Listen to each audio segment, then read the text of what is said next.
हरि ओम नमो भगवते वासुदेवाय। श्री ओम नमो भगवते वासुदेवाय। 79वां अध्याय।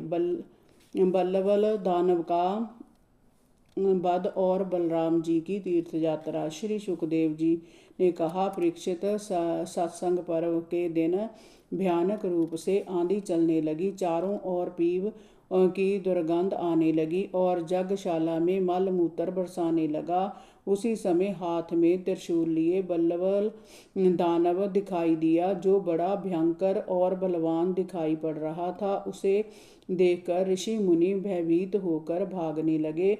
बलराम जी ने तभी मूसल और हल का स्मरण किया तो दोनों हथियार उनके हाथों में प्रकट हो गए। बलराम जी ने आकाशचारी बल्लवल को अपने हल के अगले भाग से नीचे खींच लिया और उसके सिर पर मूसल का जोरदार प्रहार किया। उसका माथा फट गया और उसके चेहरे पर रक्त बहने लगा।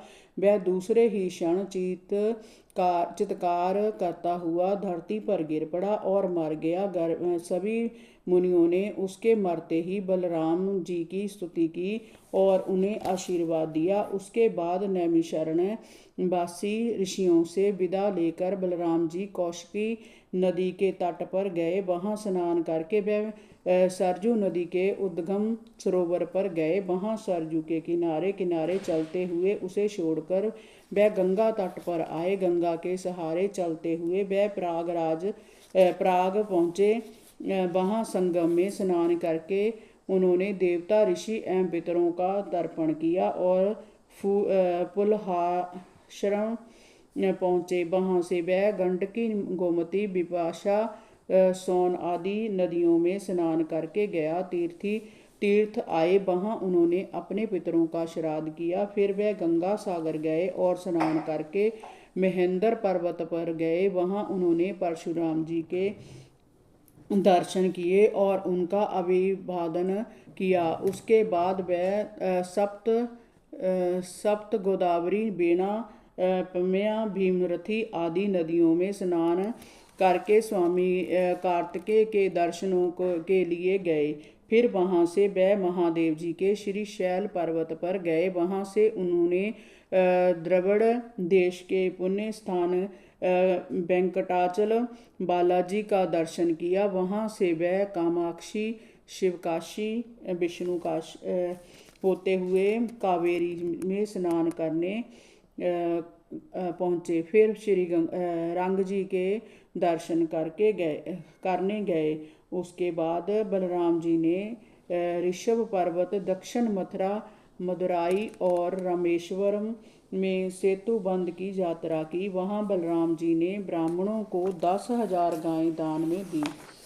बलराम जी ने फिर कहा, वहां से कृतमाला और ताम्रपर्णी नदियों में स्नान करके मल्य पर्वत की यात्रा की। वहां पर विराजमान अगस्त्य मुनि के उन्होंने दर्शन किए। फिर उन्होंने दक्षिण समुद्र तट की यात्रा की। वहां उन्होंने कन्याकुमारी के दर्शन किए और फागुन तीर्थ अनंत शयन क्षेत्र गए। वहां से चलकर बलराम जी केरल और त्रिगर्त क्षेत्र के तीर्थों के दर्शन करते हुए गोकर्ण तीर्थ में आए। वहां भगवान शंकर और जल से घिरे द्वीप में आर्य देवी के दर्शन किए। फिर वह शूरपणख क्षेत्र में आए।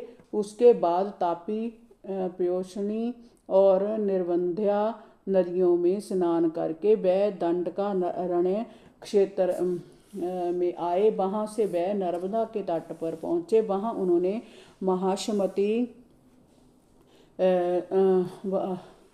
महाश्मतिपुरी में दर्शन करके मनुतीर्थ में स्नान किया और फिर वहां से चलकर प्रभास क्षेत्र में पहुंचे। यहीं पर उन्होंने सुना कि कौरव पांडवों के युद्ध में अधिकांश क्षत्रियों का संहार हो चुका है। जिस दिन भीमसेन और दुर्योधन गदा युद्ध कर रहे थे, उसी दिन बलराम जी उन्हें रोकने के लिए कुरुक्षेत्र जा पहुंचे। यहीं पर उनकी भेंट भगवान श्री कृष्ण और अर्जुन से हुई, जो पृथ्वी में दुष्टों का विनाश करने में संलग्न थे। उन्होंने देखा कि सर्वनाश हो जाने के उपरांत भी दुर्योधन लड़ने को उत्सुक है।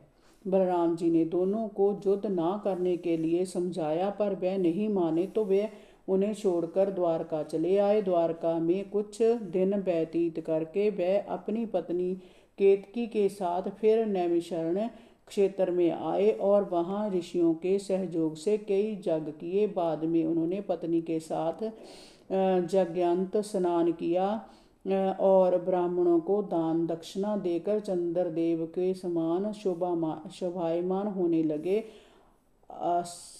80वां अध्याय। श्री कृष्ण द्वारा अपने सखा सुदामा का स्वागत। श्री सुखदेव जी ने कहा, परीक्षित, भगवान श्री कृष्ण प्रेम, मैत्री और मुक्ति के दाता हैं। माधुर्य और ऐश्वर्य से भरी उनकी अनंत लीलाएं हैं। मैं तुम्हें उनकी एक ऐसी ही लीला सुनाता हूँ। सुदामा नाम का एक ब्राह्मण उनका बाल सखा था। सांदीपनि ऋषि के आश्रम में वह भगवान श्री कृष्ण के साथ विद्यान करता था।